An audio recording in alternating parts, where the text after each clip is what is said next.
Scapa Flow was the main base for the Royal Navy during both World Wars. The current museum is housed in the Second World War pumping station, which supplied fuel oil to the fleet. It's recently undergone a major renovation project and reopened 6 weeks ago.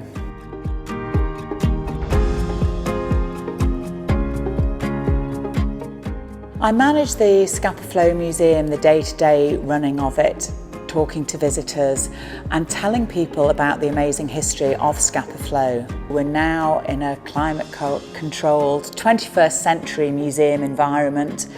For the first time, we've been able to include some digital exhibits, and that's reaching out to a different and younger audience. Well, thanks to the CUPIDO project, which we did in collaboration with St Andrews University, we have a reconstruction of World War II Lioness, a virtual reality reconstruction. The buildings and the infrastructure that existed here on what is now green fields and empty space, but to actually put a headset on or use the Xbox controller to explore that landscape really brings it alive to people. I mean, it was a pleasure to work with the museum. What we tried to do was to bring together the historical information, the sort of landscape information, and to use digital technologies to make it so that people could experience what it would have been like.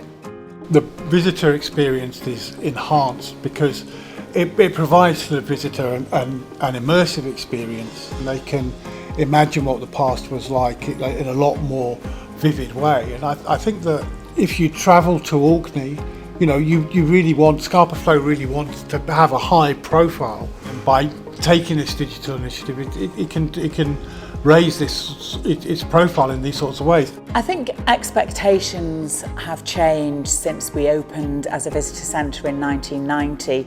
Fast forward to 2022, the whole world is digital. You're used to having information at your fingertips, very visually, graphically displayed.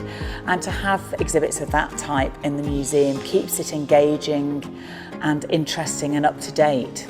Here it's an incredibly rich and diverse heritage we have here. So bringing people here for one thing to look at our museums or our visitor attractions spills over across the whole economy of the islands. Seeing and hearing the visitors' experience of that and getting their feedback, people are blown away by it, and we're using our collection to tell stories in a much more up-to-date way that people can really relate to, and that's a huge sense of satisfaction personally for me and for the whole team here.